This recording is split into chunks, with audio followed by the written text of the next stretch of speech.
বিসমিল্লাহির রহমানির রহিম। কি অবস্থা সবার? আশা করি সবাই আল্লাহর অশেষ রহমতে ভালো আছেন। এই যে আল্লাহ তাআলা এত বিরাট আকাশমণ্ডলী দিয়ে সৃষ্টি করেছে, স্বয়ং আল্লাহ তাআলা আমাদেরকে আহ্বান করতেছেন যে তোমরা আকাশের দিকে বারবার দৃষ্টিপাত করো।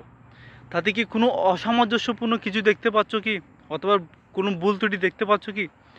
এটি বলতেছেন আল্লাহ তাআলা সূরা মুলকের 3 এবং 4 নম্বর আয়াতের তর্জমা পড়লে আপনারা জানতে পারবেন। 3 নম্বর আয়াত দেখেন, বিসমিল্লাহির রহমানির রহিম। আল্লাযী খালাকাস সাবআ সামাওয়াতিন তিবাকা মা তারা ফি খালকির রহমানি মিন তাফাওয়াত ফারজি'ল বাসার হাল তারা মিন ফুতুর।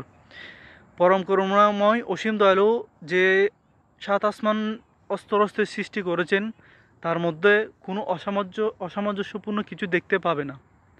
এবার তোমরা দৃষ্টিপাত করো। একবার না, বারবার দৃষ্টিপাত করতে বলতেছেন, কারণ কোনো ভুল ত্রুটি থাকলে আপনারা এটি একবার না একবার আপনার চোখে চলে আসবে। সেই জন্য আল্লাহ তাআলা বলতেছেন বারবার তোমরা দৃষ্টিপাত করো। কোনো অসামঞ্জস্যপূর্ণ কোনো ভুল ত্রুটি দেখতে পাচ্ছ কি? পরের আয়াতে দেখেন, সুম্মারজি'ল বাসারা কাররাতাইনি ইয়ানকালিব ইলাইকাল বাসারু খাসিয়াও ওয়া হুয়া হাসির। এরপর তুমি দৃষ্টিপাত একের পর এক অবমিত করো, অথবা তোমার সামনে, পিছনে, ডানে, বামে সব দিকে আকাশে দেখো। আসলে তোমার সেই দৃষ্টি অবমিত, ক্লান্ত হয়ে তোমার দিকে ফিরে আসবে। তো দেখেন আল্লাহ তাআলা কি নিখুঁতভাবে আকাশমণ্ডলী মানব জাতির জন্য সৃষ্টি করেছেন।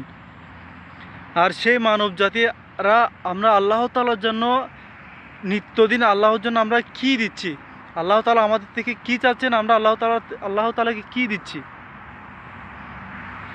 আমরা তো দিচ্ছি না, উল্টো আমরা এই আসমান এবং জমিনের মধ্যকারে আমরা কে কাকে মেরে উপরে উঠতে পারি এই চিন্তা ভাবনা, আমরা এই প্রতিযোগিতা আমরা আছি।